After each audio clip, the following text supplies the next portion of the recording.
തമാശ പറഞ്ഞതാ, നിങ്ങൾ കാര്യമായിട്ടെടുത്തോ. ഇത് ഏത് മരുന്നാ? പൊള്ളലിനുള്ള ഓയിന്റ്മെന്റ് ചോദിച്ചപ്പോ നിങ്ങൾ ഇത് എന്താ ഇട്ട് തന്നെന്നറിയോ? ഇത് കാലില് വിണ്ടുകരലിന് വരുന്ന ക്രാക്കിലിടുന്ന ഓയിന്റ്മെന്റാ. അത് കിട്ടാത്തോണ്ടല്ലേ ഇത് കൊണ്ടുവന്നത്. ഇതെന്തായാലും നന്നായില്ലേ? വേദനയോട് കരഞ്ഞോണ്ടിരുന്ന നീ ഇപ്പോ കൂളായിട്ടല്ലേ നിൽക്കുന്നത്. ഇനിയിപ്പോ മരുന്ന് പലിച്ചില്ലെങ്കിലും എന്റെ ടച്ചിങ് കൊണ്ട് ഫലം ഉണ്ടായില്ലേ? നീട്ടിലൊന്നും കുറഞ്ഞിട്ടില്ല. നിങ്ങൾ ഇത് എന്താ ചെയ്തേ? അറിയാത്ത മരുന്ന് എന്തിനാ എടുത്ത് തന്നെ? നീ എന്നെ അറിയുമല്ലേ? നിന്നെ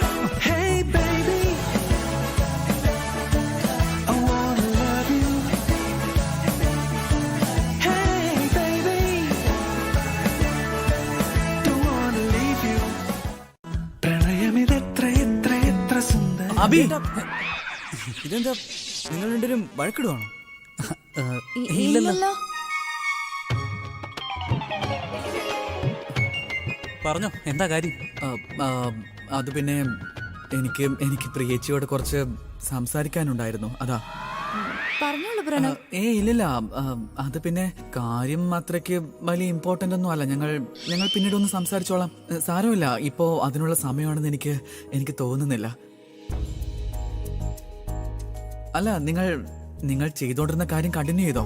അതുപോലെ ഇപ്പോ സിറ്റുവേഷനും അത്ര ശരിയല്ല, അല്ലേ? നിനക്ക് മനസ്സിലായിട്ടില്ല. ഞാൻ മ്യൂസിക് കമ്പോസ് ചെയ്യുന്ന ദിവസം ആ ദിവസം ഓൺ ടൈം പ്ലീസ്. പിന്നെ എന്റെ കോൺസെർട്ട് ഉള്ള ദിവസം ആ ദിവസം 2 times പ്ലീസ്. പിന്നെ ഞാൻ ഫ്രീ ആയിരിക്കുന്ന ടൈം ഉണ്ടല്ലോ, ആ സമയത്ത് നമുക്ക് ഒരുപാട് അങ്ങ് സംസാരിക്കാം. പിന്നെ എന്റെ കോൺസെർട്ട് സൂപ്പർ ഡൂപ്പർ ഹിറ്റ് ആവില്ലേ, അന്ന് ഫുൾ നൈറ്റ് നമുക്ക് സംസാരിക്കാം. ചെറിയൊരു വീഡിയോ ചാറ്റും കൂടെ ചെയ്യാം. അപ്പൊ ഞാൻ ഉറങ്ങിപ്പോയാലോ? അതൊന്നും കുഴപ്പമൊന്നുമില്ല. രാത്രി പറഞ്ഞു നിർത്തിയെടുത്ത് നിന്ന് രാവിലെ നമ്മൾ കണ്ടിന്യൂ ചെയ്യും, അത്ര തന്നെ. പിന്നെ ഒരു കാര്യം, എനിക്ക് ഉറക്കമൊന്നും വരില്ല കേട്ടോ. പക്ഷേ ഈ കോട്ടന്റെ ഇടയിൽ ഇങ്ങനെ കിടക്കുമ്പോഴുണ്ടല്ലോ, നല്ല ഉറക്കം വരുവാ. Good night.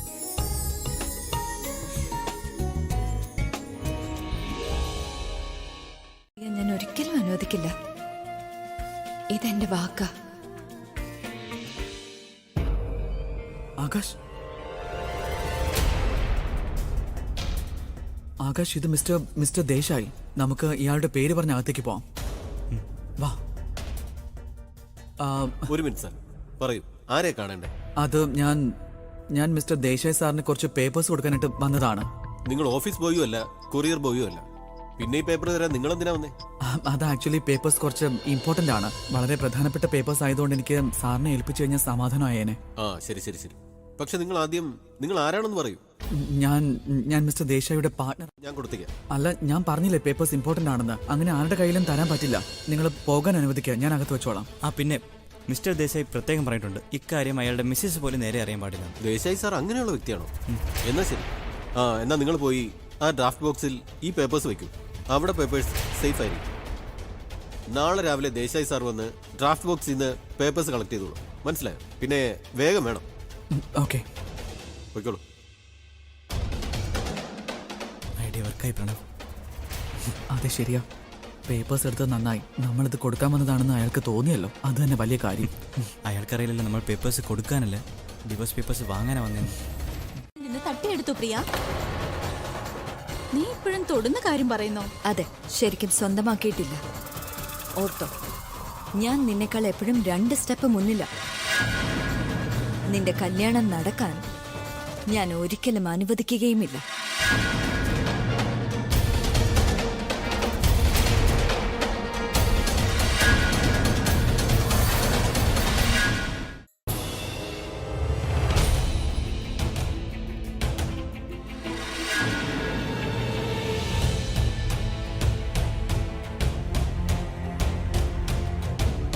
ഇവർ രണ്ടാളും അകത്ത് പോയിട്ട് കുറെ നേരം ആയല്ലോ.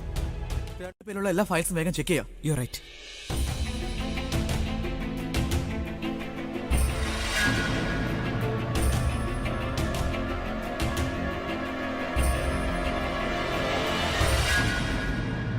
എന്റെ ഈശ്വര, ഇവന്മാര് കള്ളന്മാരാണല്ലോ.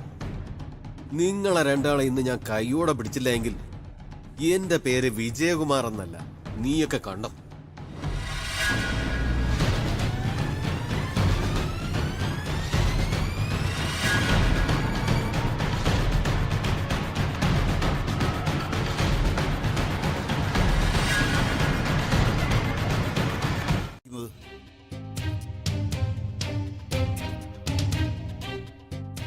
Hello, hello sir. രണ്ടുപേർ ഓഫീസിന്റെ പൂട്ട് പൊട്ടിച്ച് മോഷ്ടിക്കാനായിട്ട് അകത്ത് കയറിയിട്ടുണ്ട്. ഞാൻ അവരെ കണ്ട ഉടനെ തന്നെ അകത്തിട്ട് പൂട്ടിയിരിക്കുക. കള്ളനോ? അതെ സാർ, കള്ളന്മാർ. പിന്നൊരു കാര്യം, അവരെ കണ്ടാൽ കള്ളന്മാരെന്ന് പറയുകയില്ല. കള്ളം പറഞ്ഞ അകത്ത് കയറിയത്. പക്ഷേ സാർ, ഒരു കാര്യം ഉറപ്പാണ്, അവർ രണ്ടുപേരിൽ ഒരാളുടെ പേര് പ്രണവെന്നാണ്. പ്രണവ്? ഈ പേര് ഞാൻ എവിടെ കേട്ടിട്ടുണ്ടല്ലോ. ഈ പ്രണവ് ആരാവും? റോക്ക് സ്റ്റാർ അബിയുടെ ഫ്രണ്ട് ആവുമോ? ആ, അതയാളാ. Oh my God. Hello, what?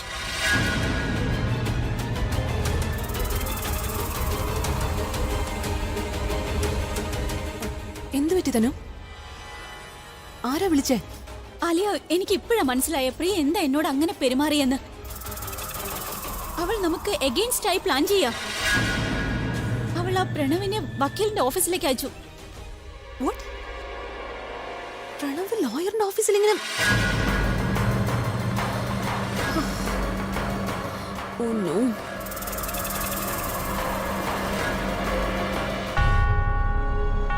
എന്നെ അറിയാൻ പറ്റുന്നുണ്ടല്ലോ. അബിയുടെ മുന്നിൽ ഡ്രാമ കാണിക്കുന്നവരുടെ സത്യാവസ്ഥയെല്ലാം എനിക്കിപ്പോ നന്നായിട്ട് മനസ്സിലാവുന്നുണ്ടല്ലോ. നിങ്ങൾ ചെയ്ത കള്ളത്തരത്തിന് ശിക്ഷയും കിട്ടും. നിങ്ങൾ രണ്ടുപേരും ജയിലിലോ. Just shut up, തനു. ഓ ഗോഡ്. പ്രണവ് സത്യം എങ്ങാനും പറഞ്ഞ ഈ തനു ചെയ്തു കൂട്ടിയ എല്ലാ കാര്യങ്ങളുടെയും പുറകെ ഞാനും ഉണ്ടായിരുന്നെന്ന് എല്ലാവരും അറിയും. എൻട്രി നടന്നതുപോലെ തന്നെ എക്സിറ്റ് നടക്കും. നീ ശരിക്കും കുടുങ്ങിയല്ലോ ആലിയ. തനുവിന്റെ അടുത്തേക്ക് പോകാൻ പറ്റില്ല. എങ്ങനും പോയാ പ്രണവിന്റെ മുന്നിൽ മോശക്കാരിയായി മാറും. ഇനി പ്രണവിനെ ഹെൽപ്പ് ചെയ്യാൻ പോയാ തനു എന്നോട് ശരിക്കും പിണവും. Damn it. എന്ത് ചെയ്യണം? പോയതല്ലേ ദൂരേക്കു നീ മാഞ്ഞതല്ലേ, നീ കാണുന്നു എന്നിൽ നിറയുന്നു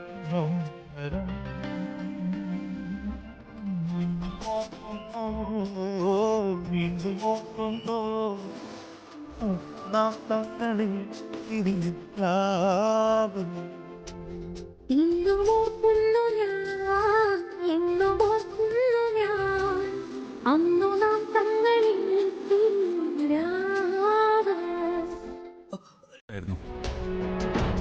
ഇവന് വേണ്ടി ഞാൻ എന്തെങ്കിലും ചെയ്യണ്ടേ? ആ ഒരു കൺസെഷൻ എങ്കിലും ഞാൻ ഇവന് വേണ്ടി ചെയ്യണം. നീ മിണ്ടരുതോ?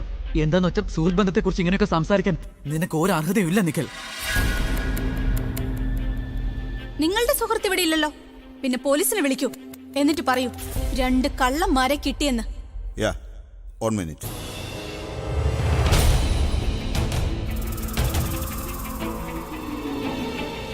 ഹലോ, ഞാൻ അഡ്വക്കേറ്റ് ജനാർദ്ദനാണ് സംസാരിക്കുന്നത്.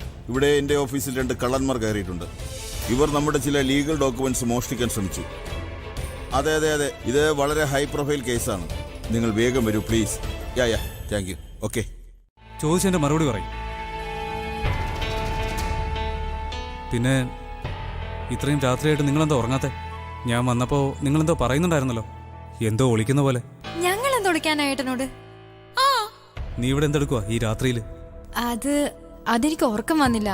അപ്പൊ ഞാൻ കരുതി അച്ഛമ്മ ഉണർന്നിരിക്കുവാണെങ്കിൽ അച്ഛമ്മയോട് വന്ന് കുറച്ച് കാര്യങ്ങളൊക്കെ പറഞ്ഞെങ്ങനെ. എനിക്ക് ഉറക്കം വരുന്നില്ലായിരുന്നു. ഞങ്ങള് വെറുതെ ഇവിടെ ഇരുന്ന് അതും ഇതൊക്കെ പറയായിരുന്നു. ഇവരെന്തോ ഒളിക്കുന്നുണ്ടല്ലോ, ഒരു ചുറ്റിക്കളി മണക്കുന്നുണ്ട്. വരൂ വരൂ മിസ് പ്രിയ, നിന്റെയും കൂടെ കുറവുണ്ടായിരുന്നു. ഫ്യൂഷൻസും ഗിൽറ്റിയും അതെല്ലാം മാറിയനെ. നിഖിൽ, പിന്നൊരു കാര്യം, ഞാൻ ഇന്ന് രാവിലെ കല്യാണത്തെക്കുറിച്ച് അബിയോട് സംസാരിച്ചു. അവൻ വളരെ വിഷമത്തിലായിരുന്നു, വളരെ ഗിൽറ്റി ഫീലിംഗിലായിരുന്നു. കാരണം അവൻ പ്രിയെ ചതിച്ച് ഒപ്പ് വാങ്ങിയത് കൊണ്ട്. പക്ഷെ അവനിപ്പോഴുണ്ടായിരുന്നെങ്കിൽ, ഇതൊക്കെ കണ്ടിരുന്നെങ്കിൽ, അതായത് അവന്റെ വിശ്വസ്തരായ ഈ 3 പേർ മോഷണവും ചെയ്യുമെന്ന് അവൻ മനസ്സിലാക്കിയനെ. ഐ എം ഷുവർ അവൻ ഇതൊക്കെ കണ്ടിരുന്നെങ്കിൽ അവന്റെ മനസ്സിലെ മുഴുവൻ ഭാരവും ഇല്ലാതായനെ. അവൻ ഇതൊക്കെ റിയലൈസ് ചെയ്തേനെ. കള്ളം പറയുന്ന ആളുകൾ, ചതിക്കുന്നവർ, മോഷ്ടിക്കുന്നവർ, ഇവരെയൊന്നും ചതിച്ചതില് ഒരു തെറ്റും ഇല്ലാന്ന്. ഒന്നും ശരിയല്ല തനു. ഐ മീൻ, നീ അവരെ എക്സ്പോസ് ചെയ്യാൻ ശ്രമിച്ചിട്ട് നീ എക്സ്പോസ്ഡ് ആയല്ലോ. അപ്പൊ പിന്നെ ഇറ്റ് വോണ്ട് ബി റൈറ്റ്. മറ്റുള്ളവരുടെ ദേഹത്ത് ചെളിവാരി തിക്കുന്നതിന് മുമ്പ് ഒന്ന് ചിന്തിക്കു തനു. അത് നമ്മുടെ പുറത്തും വീഴാം. തനു ഞാനിവിടെ ഉണ്ട്, ആലി ഇവിടെ ഉണ്ട്. അബി ചോദിക്കില്ലേ? അബിയുടെയും പ്രിയയുടെയും ഡിവോഴ്സ് പേപ്പറിന്റെ കാര്യത്തിൽ ആലിക്കും എനിക്കും എന്താണ് ബന്ധമെന്ന്? നീ ഇത് മനസ്സിലാക്ക്. ആലി ഞാനും ഈ ഡിവോഴ്സിന് വേണ്ടി നിന്നെ ഹെൽപ്പ് ചെയ്തു എന്ന് അറിഞ്ഞു കഴിഞ്ഞാൽ അത് മതി അവന് ദേഷ്യം വരാൻ. പിന്നെ ഈ ഡിവോഴ്സ് കേസ് അവൻ സ്റ്റേ ചെയ്തെന്നും വരാം. ഇത് വളരെ ഇമ്പോർട്ടന്റ് ആയ ഒരു കാര്യമല്ലേ? അവസാന നിമിഷം എല്ലാം കുളമാക്കണോ? നിനക്ക് മനസ്സിലാവുന്നില്ലേ തനു അവൻ പറയുന്നത് എന്താണ്? പക്ഷേ അബി, നീ തനു, ഈ വീട്ടിൽ എന്താ നടക്കുന്നതെന്ന് എനിക്കറിയണം. ഞാൻ അച്ഛമ്മയോടും രജനിയോടും പ്രിയ എവിടെയാണെന്ന് ചോദിച്ചപ്പോൾ അവർ പരസ്പര ബന്ധമില്ലാതെ സംസാരിക്കും. ഞാൻ ചോദിക്കുമ്പോൾ ഒഴിഞ്ഞു മാറാൻ നോക്കുക. ഇവിടെ എന്താ നടക്കുന്നതെന്ന് എനിക്ക് അറിയണ്ടേ തനു? നീ എവിടെ ഇപ്പോ? അബി, എന്റെ ഐസ്ക്രീം തീർന്നു. ഞാൻ ഇപ്പൊ തിരിച്ചു വരുവാ. നീ ഇങ്ങോട്ട് വരണ്ട. ഞാൻ എന്തായാലും അങ്ങോട്ട് വരുവാ. സത്യം, ഞാൻ ഇവിടുന്ന് ഇറങ്ങി. എനിക്ക് ഉറക്കം വരുന്നു. നീ വന്നിട്ട് എന്തിനാ? ഞാൻ ഫോൺ വെക്കുക. Bye, good night. ഉറപ്പായിട്ട് എന്തോ പ്രശ്നമുണ്ട്. ഇവരൊക്കെ എന്തോ ഒളിക്കുന്ന പോലെ തോന്നുന്നു എനിക്ക്. പക്ഷെ അതിന് മാത്രം എന്താ ഒളിക്കാനുള്ളത്? എങ്ങനെ ഇത് കണ്ടുപിടിക്കുക? സ്വയം ചെറുതാകണ്ട. നിങ്ങള് നാണക്കേടൊന്നും വിചാരിക്കുകയും വേണ്ട. നിങ്ങൾ ഇപ്പൊ ഇങ്ങനെയൊക്കെ ചെയ്തത് തന്നെ എന്നെ സ്വന്തമായി കരുതുന്നോണ്ടല്ലേ. എന്റെ ബുൾബുൾ ആയിരുന്നെങ്കിലും ഇത് തന്നെ ചെയ്യുമായിരുന്നുള്ളൂ. എന്റെ ഈ യുദ്ധത്തിൽ ആരെങ്കിലും എന്തെങ്കിലും സാക്രിഫൈസ് ചെയ്യുന്നുണ്ടെങ്കിൽ അത് നിങ്ങളുടേതാകാൻ ഞാൻ ആഗ്രഹിക്കുന്നില്ല. നിങ്ങൾ ഇതുവരെ ചെയ്തതെല്ലാം തന്നെ എന്റെ നന്മയ്ക്ക് വേണ്ടിയായിരുന്നില്ലേ? And I am grateful for that. പക്ഷേ ഇനി മതി. കൂടുതൽ ആപത്തൊന്നും നിങ്ങൾക്ക് വരണമെന്ന് ഞാൻ ആഗ്രഹിക്കുന്നില്ല. നിങ്ങൾ സ്വന്തം ജീവൻ പോലും മറന്ന് എന്നെ സഹായിച്ചു. എന്നെ രക്ഷിക്കാനേ നിങ്ങൾ എന്നെ ശ്രമിച്ചിട്ടുള്ളൂ. പക്ഷേ ഒന്നും ചെയ്യാൻ കഴിയില്ല. ഐ മീൻ, നിങ്ങൾ ജയിലിൽ ശിക്ഷ അനുഭവിച്ചുകൊണ്ടിരിക്കില്ലേ? അപ്പൊ ഞാനിവിടെ അബിയെ വിവാഹം ചെയ്ത് വലം വയ്ക്കുകയായിരിക്കും.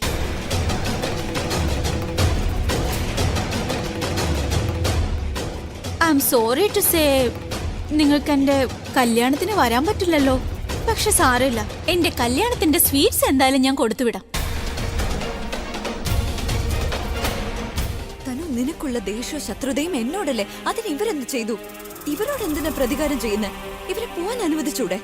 ഇവർക്ക് തെറ്റ് പറ്റിയെന്ന് പറഞ്ഞു. 4 ഭാഗത്തുനിന്ന് ലോക്കായിരിക്കുന്നു. പ്രോമിസ് അവൾക്ക് ചെയ്തേ പറ്റൂ. ഫൈനലി പ്രിയ കുടുങ്ങി.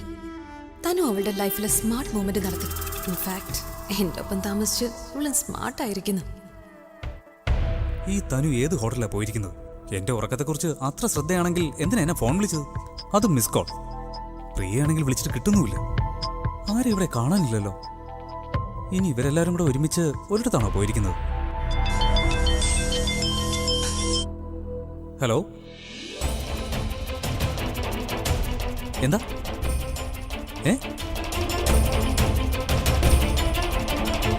ചെല്ലേ പറ്റൂ. ബട്ട് ഒരു മിനിറ്റ്. നീയല്ലേ പറഞ്ഞത് ഞാൻ നിന്റെ സുഹൃത്തല്ലാന്ന്? പിന്നെ ഞാൻ എങ്ങനെയാ നിന്നെ സഹായിക്കുന്ന പ്രണവ്? എന്റെ നിഖിൽ, പ്ലീസ്, നീ എല്ലാം ഒന്ന് മറക്കാൻ ശ്രമിക്ക. നീ എന്ത് പറയുന്നു അതൊക്കെ ഞാൻ ചെയ്യാൻ തയ്യാറാണ്. നിന്റെ മുന്നിൽ തല കുനിച്ച് കൈ കൂപ്പാം. എത്ര വേണേലും മാപ്പ് പറയാൻ ഞാൻ. പ്ലീസ്, നീ അവളോടൊന്ന് പറഞ്ഞ് മനസ്സിലാക്കുക. സാർ, പുറത്ത് പോലീസ് വന്നിട്ടുണ്ട്. ശരി, okay sir. I am sorry, എനിക്കൊന്നും ചെയ്യാനില്ല. പ്രിയച്ചി, നമ്മൾ ജയിലിൽ പോയി സറണ്ടർ ആവാം. ശിക്ഷയൊന്നും കിട്ടാൻ പോകുന്നില്ല. ഇങ്ങനെ ടെൻഷൻ ആവല്ലേ ചേച്ചി. ഒരു പ്രോമിസ് ആർക്കും കൊടുക്കരുത്, പ്ലീസ്. ഇല്ല പ്രണവ്, ഞാൻ എന്തോ അനുസരിക്കാൻ തയ്യാറാ. ചേച്ചി, ഇവളുടെ മുന്നിൽ ഇനിയും തല കുനിക്കുന്നത് എനിക്ക് കാണാൻ വയ്യ. നീ എന്താ പോലീസാണോ അതോ തെളിവെടുക്കാൻ വന്ന വല്ല ഡിറ്റക്റ്റീവോ? ഇല്ലടാ, ഞാൻ എനിക്കറിയാം നീ എന്തോ ഒളിക്കുന്നുണ്ട്. അല്ല, നീ എന്തിനാ ഇവിടെ വന്നേ? അത് എനിക്കൊരു ഫോൺ വന്നിരുന്നു. എനിക്ക് ആരാ നിന്നെ വിളിച്ചത്? അത് പ്രണവും ആകാശം ഒരു പ്രശ്നത്തിൽ പെട്ടിരിക്കുകയാണെന്ന്. നമ്മൾ രണ്ടുപേരും ഒരു മുറിയിലായിരുന്നില്ലേ? എന്നിട്ടും ഒരു വാക്ക് പറഞ്ഞില്ലല്ലോ നീ. അത് പിന്നെ നിങ്ങൾ അപ്പൊ ഉറങ്ങായിരുന്നു. ഞാനെന്താ കുംഭാരനാണോ നീ വിളിച്ച എനിക്കായിരിക്കാൻ? ഞാൻ കരുതി വെറുതെ ഉണർത്തണ്ടെന്ന്. എന്റെ ഉറക്കം എന്താ എന്റെ സുഹൃത്തിനെക്കാട്ടും എന്റെ ബ്രദറിനെ കാട്ടി വലുതാണോ? നീ ഒറ്റയ്ക്ക് എല്ലാം സോൾവ് ചെയ്യാന്ന് വിചാരിച്ചോ? നോക്ക്, എനിക്ക് നന്നായിട്ട് അറിയാം എന്തോ നീ ഒളിക്കുന്നുണ്ട്. എന്താ ചെയ്യുന്നേ? ഇത്ര അടുപ്പമുണ്ടായിട്ടും നിങ്ങൾക്ക് രണ്ടുപേർക്കും എന്താ നടന്നെന്ന് പറയാൻ പറ്റില്ല അല്ലേ? എങ്കിൽ ശരി, നിങ്ങൾ പറയണ്ട. നിഖിൽ, ഒരിക്കൽ കൂടെ ഞാൻ നിന്നോട് ചോദിക്കുക, നീ സത്യം പറ. ഈ രാത്രിയിൽ എന്തെടുക്കാനാ ഇവർ ഈ ലോയറിന്റെ ഓഫീസിൽ വന്നതെന്ന് നിനക്ക് അറിയില്ലേ? നീ എന്തെങ്കിലും ഒന്ന് പറ നിഖിൽ. എടാ, ഞാൻ നിന്നോട് പറഞ്ഞില്ലേ അത് ഇവിടെ മോഷണം നടന്നെന്ന്? എനിക്ക് ഫോൺ വന്നിരുന്നു. എനിക്ക് ഇദ്ദേഹത്തെ നന്നായി അറിയാം. ഞാൻ ഇദ്ദേഹത്തെ സഹായിക്കാനാ വന്നത്. I was shocked. ഞാനിവിടെ വന്നപ്പോ പ്രണവും ആകാശും അവരുടെ ക്യാബിനിൽ ലോക്കായിരുന്നു. ഞാൻ പിന്നെ പൂട്ട്. നീ എന്താ ഇവിടെ പൂട്ട് പൊളിക്കാനാണോ വന്നത്? പൂട്ട് പൊളിക്കാനല്ല. Stop this blunder Nikhil. കാണിക്കൂ. ഇതാ ഈ പേപ്പേഴ്സ് എന്റെ നിങ്ങളുടെ പേരിലാണല്ലോ.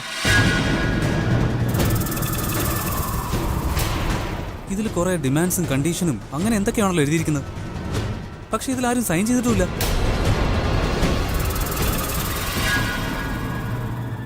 എത്ര കോൺട്രാക്ട് ഉണ്ടോ അതിന്റെ പ്രോഫിറ്റിൽ നിന്ന് 30% നിഖിലിന് കമ്മീഷനായിട്ട് ലഭിക്കുന്നു. അതിപ്പോ ആഡ് ആയാലും കോൺസേർട്ട് ആയാലും ആൽബം ആയാലും. ഈ പേപ്പേഴ്സ് ആരാ ഉണ്ടാക്കിയത്? ഇത് ആരാ ഉണ്ടാക്കിയെന്നല്ലേ ചോദിച്ചത്? എന്തെങ്കിലും തെളിവുണ്ടോ നിങ്ങളുടെ കയ്യിൽ? ഞാൻ എന്തെങ്കിലും പൈസയോ ചെക്കോ എന്തെങ്കിലും തന്നോ ഇത് ചെയ്യാനായിട്ട്? പിന്നെ ആര് പറഞ്ഞിട്ടാ നിങ്ങൾ ഇതൊക്കെ ചെയ്തു കൂട്ടിയത്? ഇതിനുള്ള അതോറിറ്റി നിങ്ങൾക്ക് ആരാ തന്നത്? Tell me, God dam it. എനിക്കറിയാം എന്റെ ഫാമിലിയിലുള്ള ആരോ നിങ്ങളുടെ കൂടെ ഇൻവോൾവ് ആണ്. അത് ആരാണെന്ന് മര്യാദയ്ക്ക് എന്നോട് പറയുന്നതാണ് നല്ലത്.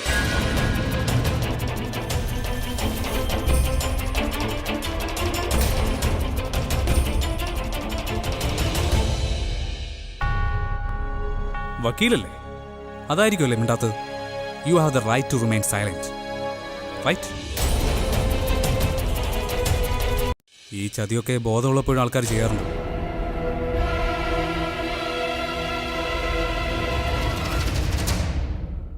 ഞാൻ അറിഞ്ഞിടത്തോളം ആ വക്കീൽ ഒരു ഡിവോഴ്സ് സ്പെഷ്യലിസ്റ്റ് ആണ്. അതെ, അതിന്റെ അർത്ഥം നിങ്ങളെല്ലാവരും എന്തോ ഒളിക്കുന്നുണ്ട്. ഇനി നിങ്ങൾക്ക് എന്തൊക്കെ അറിയണ്ടേ? നിങ്ങൾ റോഡിൽ ശ്രദ്ധിച്ച് വണ്ടി ഓടിക്കുന്നേ, ഇല്ലെങ്കിൽ പൂച്ച വരാതെ തന്നെ ആക്സിഡന്റ് ആവും.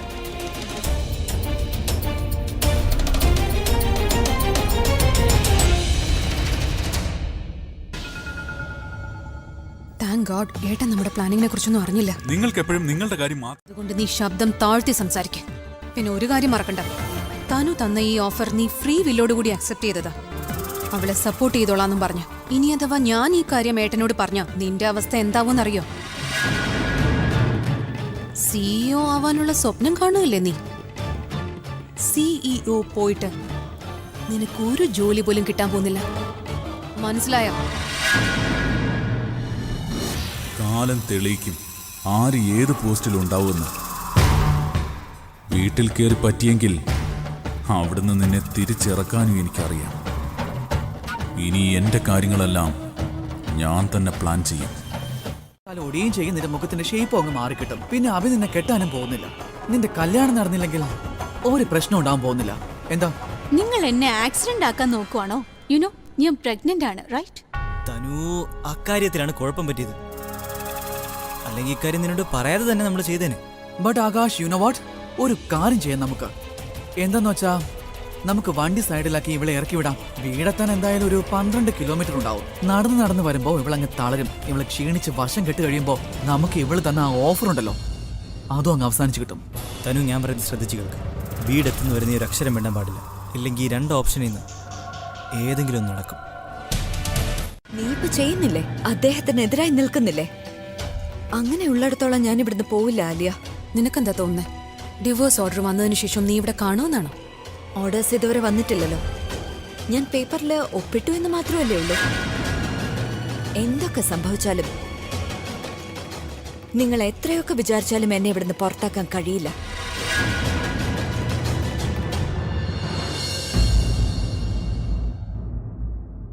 ഓ ഗോഡ്, ഇവളെ എത്ര നാൾ ഇവിടെ സഹിക്കേണ്ടി വരുമെന്തോ. ഇവളെ എനിക്ക് തീരെ സഹിക്കാനും പറ്റുന്നില്ല. തനുവിനെ എങ്ങനെയെങ്കിലും അവളുടെ പ്ലാൻ ഓഫ് ആക്ഷനിൽ നിന്ന് മാറ്റം വരുത്തിയേ പറ്റൂ. അല്ലെങ്കിൽ ഇവൾ ഈ ഗെയിം തന്നെ ചേഞ്ച് ചെയ്ത് കളയും. സമ്മതിപ്പിക്കും. ഐ മീൻ ഉറപ്പായി ഞാൻ എന്തെങ്കിലും ചെയ്യും. നീ നിന്റെ കല്യാണത്തിന്റെ കാര്യത്തിൽ ശ്രദ്ധിക്കും. നിന്റെ മനസ്സിനെ ഒന്ന് സെറ്റ് ചെയ്യും. നീ എത്രയും പെട്ടെന്ന് തന്നെ ഏട്ടനെ കല്യാണം കഴിക്കണം. പക്ഷെ അതിനു മുമ്പ് നമുക്ക് ഗൈനക്കോളജിസ്റ്റിനെ കാണണം. Are you serious? യാ. ഞാൻ കേട്ടിട്ടുള്ളത് കല്യാണത്തിന് പോറ്റിയല്ലേ ആവശ്യം. നീ എന്തിനാ എന്റെ ഡോക്ടറെ പോയി കാണുന്നേ? അവർക്ക് ഞങ്ങളുടെ കല്യാണമായിട്ട് എന്താ കണക്ഷൻ? കല്യാണമായിട്ടൊന്നും അല്ല, നിന്റെ റിപ്പോർട്ട്സുമായിട്ടാ കണക്ഷൻ. കമോൺ, എനിക്ക് get ready, we have to leave. Alia, നീ എന്തിനാ എല്ലാം വളച്ചൊടിച്ച് പറയുന്നേ? നിനക്കെല്ലാം ഡയറക്റ്റ് ആയിട്ട് പറഞ്ഞൂടെ? ഈ ലോകമേ ഉരുണ്ടതാ. ഇവിടെ ഒരു കാര്യം നടക്കണമെങ്കിൽ വളച്ചൊടിച്ച് ചെയ്തേ പറ്റൂ. ഇപ്പൊ ഞാൻ ഡയറക്റ്റ് ആയിട്ടാ പറയുന്നത്. വേഗം റെഡി ആവ്, നിന്റെ ഗൈനക്കോളജിസ്റ്റിനെ കാണണം. So get ready fast. ഒരിക്കലും ഞാൻ ഇങ്ങോട്ട് തിരിച്ചു വരാൻ പോകുന്നില്ല. മതി മതി, എപ്പോ നോക്കിയാലും ഒരു വിരട്ടൽ.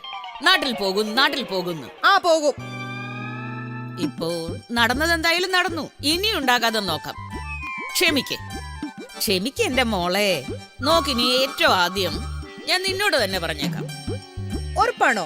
ആ, എവിടെ പോയാലും നിന്നെയും കൊണ്ടുപോകും. എല്ലായിടത്തും? ആ, അത് പിന്നെ എല്ലായിടത്തും. നടക്ക്, ഇപ്പൊ പോ. എവിടേക്കാ കൊണ്ടുപോകുന്നേ? നീ വാ.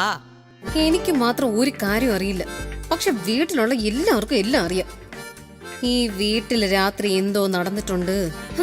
എന്തായാലും ഇപ്പൊ കുറച്ച് സമാധാനമായി. ആരെയും സപ്പോർട്ടും ചെയ്യുന്നില്ല. ഞാൻ എന്റെ ജീവിതം നോക്കി മുന്നോട്ട് പോകുന്നു. മറ്റാരുടെയും കാര്യം ഞാൻ ശ്രദ്ധിക്കുന്നില്ല. ബന്ധം വേണമല്ലോ രാജേട്ടാ. നോക്ക്, ഇപ്പൊ പാണ്ഡവരുടെ സൈഡായാലും കൗരവരുടെ സൈഡായാലും ഈ ഇടയ്ക്ക് നിൽക്കുന്ന വ്യക്തികൾക്ക് അവർക്ക് നല്ലതൊന്നും എന്തായാലും വരാൻ പോകുന്നില്ല. എന്തായാലും പ്രിയയുടെ സർക്കാർ ഉടനെ തന്നെ താഴെ വീഴും. എന്നിട്ട് അവളുടെ ഡിവോഴ്സ് നടക്കുന്നതിന്റെ ആ നിമിഷം തന്നെ അവൾ ഇവിടുന്ന് അങ്ങനെ അങ്ങ് രക്ഷപ്പെടും. ഇനി ഏട്ടൻ ആലോചിക്കും, ഇനിയിപ്പൊ കപ്പൽ മുങ്ങുന്നതിന് മുമ്പ് ഏട്ടൻ എന്തെങ്കിലുമൊക്കെ ചെയ്തില്ലെങ്കിൽ ഏട്ടന്റെ കാര്യം എന്താവോന്ന് ഇനി കണ്ടറിയേണ്ടിയിരിക്കുന്നു. ലാസ്റ്റ് മൊമെന്റിൽ ലൈഫ് ബോട്ട് പോലും കിട്ടില്ല. തനു, ഞാൻ ഈ അടുത്ത് നീന്തൽ പഠിക്കുന്നുണ്ട്. അതുകൊണ്ട് എനിക്ക് ആരുടെ സഹായവും ആവശ്യമില്ല. അപ്പൊ ഭഗവാൻ കൃഷ്ണന് കള്ളം പറയാമെങ്കിൽ എനിക്കും പറയാം. നീ കോളേജ് പ്രൊഫസറല്ല, വല്ല രാഷ്ട്രീയത്തിൽ ഇറങ്ങണമായിരുന്നു. എന്തിന്? കാര്യം പൊളിറ്റിക്കൽ ലീഡേഴ്സ് ഓരോന്നും മറയ്ക്കാൻ വേണ്ടിയേ പല പല കള്ളങ്ങൾ മാറ്റിയും മറിച്ചൊക്കെ പറയാറുണ്ട്. അതുപോലെയല്ല നീ ഇങ്ങനെ കള്ളത്തരങ്ങൾ മാറ്റിയും മറിച്ചൊക്കെ പറഞ്ഞോണ്ടിരിക്കുന്നത്. എന്നാ നിങ്ങളും അതെ, റോക്ക് സ്റ്റാർ അല്ല. ഏതെങ്കിലും റൂളിംഗ് പാർട്ടിയുടെ ഓപ്പോസിഷൻ ആവണമായിരുന്നു.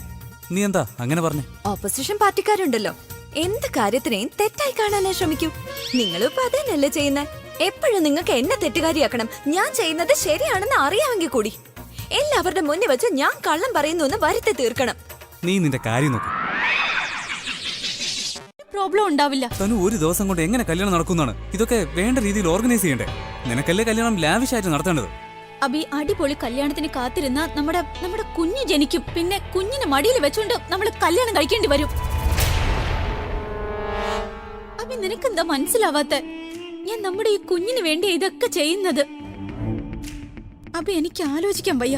നമ്മുടെ കുഞ്ഞ് ജനിച്ചു കഴിഞ്ഞ് അച്ഛന്ന് വിളിക്കാൻ കാത്തിരിക്കുന്നത് കാണാൻ. ഞാൻ ഹോസ്പിറ്റലിലായാലും അവിടെ കുഞ്ഞിന്റെ അച്ഛന്റെ പേരെഴുതണമല്ലോ. അപ്പോ അവിടെ ഞാൻ എന്താ എഴുതുക? അബി, ഇത് നമ്മുടെ പ്രണയത്തിന്റെ പ്രതീകമാണ്. കുഞ്ഞ് ജനിക്കുമ്പോ സന്തോഷം മാത്രമായിരിക്കും. സത്യമാണോ Abi? Abi, thank you so much Abi. I love you. Thank you Abi. പക്ഷേ തനു, ഞാൻ പ്രിയയോട് എന്താ പറയാ? നീ പേടിക്കണ്ട, ഞാൻ അവളോട് സംസാരിക്കാം. അബി, ഞാൻ വളരെ ഹാപ്പിയാണ്.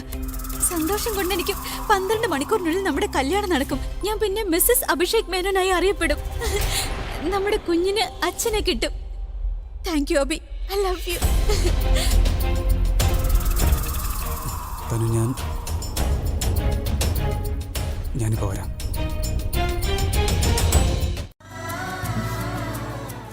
പ്രിയ, നിനക്കെന്താ തോന്നുന്നത്? തനു ഇനി എന്ത് ചെയ്യും? അവൾ എന്ത് വേണമെങ്കിലും ചെയ്തോട്ടെ അച്ഛമ്മേ. പക്ഷെ അതിനു മുൻപ് നമുക്ക് എന്തെങ്കിലും ചെയ്തേ പറ്റൂ. ഇനി ഒരിക്കൽ കൂടി ഇങ്ങനെ സംഭവിക്കാൻ പാടില്ല. ഇന്നലത്തെ പോലെ അവള് നമ്മളെ കൊടുക്കാൻ പാടില്ല. മോളെ, ഒരു മിനിറ്റ്, ഞാൻ പറയുന്നത് കേൾക്ക്. ആകാശും പ്രണവും അവിടെ പോയതുകൊണ്ടല്ലേ? സാരമില്ല, നമുക്കിനി 2.5 മാസം സമയമുണ്ട്. നമുക്കെന്തെങ്കിലും ചിന്തിച്ച് ചെയ്തുകൂടെ? ചേച്ചി, നമുക്കെന്താ കോടതിയിൽ പോയി ഒന്നും ചെയ്യാൻ കഴിയില്ലേ? ഞാൻ പറഞ്ഞു വരുന്നത് എന്താന്ന് വെച്ചാ, ജഡ്ജി നിങ്ങളുടെ ഡിവോഴ്സ് ഓർഡർ സ്റ്റേ ചെയ്യുന്ന രീതിയിൽ എന്തെങ്കിലും സംതിങ്. സ്റ്റേ ഓർഡറിന് വേണ്ടി ഞാനോ അദ്ദേഹമോ റിക്വസ്റ്റ് ചെയ്യണം. ഞാൻ ആ പേപ്പേഴ്സിൽ സ്വയം ഒപ്പിട്ട സ്ഥിതിക്ക് ഇവിടുന്ന് പുറത്തേക്ക് പൊയ്ക്കോളൂ. നാളെ, അതായത് 10-12 മണിക്കൂർ കഴിഞ്ഞ് ഞാൻ അബിയെ കല്യാണം കഴിക്കുന്നു. And thank you so much. ഇന്നലെ രാത്രി നീ അങ്ങനെയൊക്കെ ചെയ്തില്ലായിരുന്നെങ്കിൽ എന്റെ കല്യാണം പോലും നടക്കില്ലായിരുന്നു നാളെ. സാരമില്ല, നീ പ്രണവിനെ ആകാശിനെയും വക്കീലിന്റെ ഓഫീസിൽ അയച്ച് എനിക്കൊരു നല്ല ഐഡിയ ഉണ്ടാക്കി തന്നു. ഞാൻ കരുതി ഡിവോഴ്സ് പേപ്പറിൽ ഒപ്പിട്ടാൽ ഡിവോഴ്സ് ആവുമെന്ന്. പക്ഷെ അങ്ങനെയല്ല. നീ മുന്നിൽ നിന്ന് യുദ്ധം ചെയ്തു. നീ ഡിവോഴ്സ് പേപ്പർ മോഷ്ടിക്കാൻ ശ്രമിച്ചു. മാത്രമല്ല ഡിവോഴ്സും കല്യാണവും നടക്കാതിരിക്കാൻ നോക്കി. പക്ഷെ എന്ത് ചെയ്യാനാ? ഞാനല്ലേ ഈ മുറിയിൽ ജീവിക്കേണ്ടത്? 10 മണിക്കൂർ വളരെ കുറവാണ്. എന്റെ ഒരുക്കങ്ങൾക്കൊപ്പം നിന്റെ ഒരുക്കങ്ങളും നടത്തണ്ടേ? യുനോ പ്രിയ, നീ ഈ വീടിന്റെ ഓണറാണ്. സോ നിനക്ക് വേണേൽ ഗസ്റ്റ് റൂമിൽ താമസിക്കാം. അല്ലെങ്കിൽ അച്ഛമ്മയുടെ റൂമിൽ. അച്ഛമ്മ ഗസ്റ്റ് റൂമിൽ താമസിച്ചോളൂ. യു നോ വാട്ട്, നീ തന്നെ തീരുമാനിക്കൂ ആര് അച്ഛമ്മയുടെ റൂമിൽ താമസിക്കും, ആര് ഗസ്റ്റ് റൂമിൽ താമസിക്കുമെന്ന്. പക്ഷെ ഞാൻ അബിയോടൊപ്പം അബിയുടെ റൂമിൽ താമസിക്കും. എന്താ അനാവശ്യം നീ പറയുന്നത്? അനാവശ്യോ? പ്രിയ, നിനക്കിതൊക്കെ അനാവശ്യമായിട്ടും കണ്ണാടിയിൽ പോയെന്ന് നോക്കൂ. നിനക്ക് തന്നെ മനസ്സിലാവും. അബി നിന്നെ പോലെയുള്ള മിഡിൽ ക്ലാസ് പെണ്ണിനെ കല്യാണം കഴിച്ചാൽ തീരെ ചേരില്ലെന്ന്. ഇല്ല, അവൻ എപ്പോഴും എന്നെ പോലെയുള്ള സൂപ്പർ മോഡലിനൊപ്പം ജീവിക്കാൻ ആഗ്രഹിച്ചത്. അവൻ പുറത്തു പോയാലും അവന്റെ സ്റ്റാറ്റസ് കൂടും. അല്ലാതെ നിന്നെ പോലെയുള്ളവരുടെ കൂടെ നടന്നാൽ അവന്റെ സ്റ്റാൻഡേർഡ് കുറഞ്ഞു പോവും. പ്രിയ, യുനോ, പൈസ ഉണ്ടായിട്ട് ഒരു കാര്യമില്ല. ഈ ക്ലാസ് എന്നൊക്കെ പറയുന്ന ഒരു കാര്യമുണ്ട്. അത് ജന്മനാ തന്നെ ലഭിക്കേണ്ടതാ.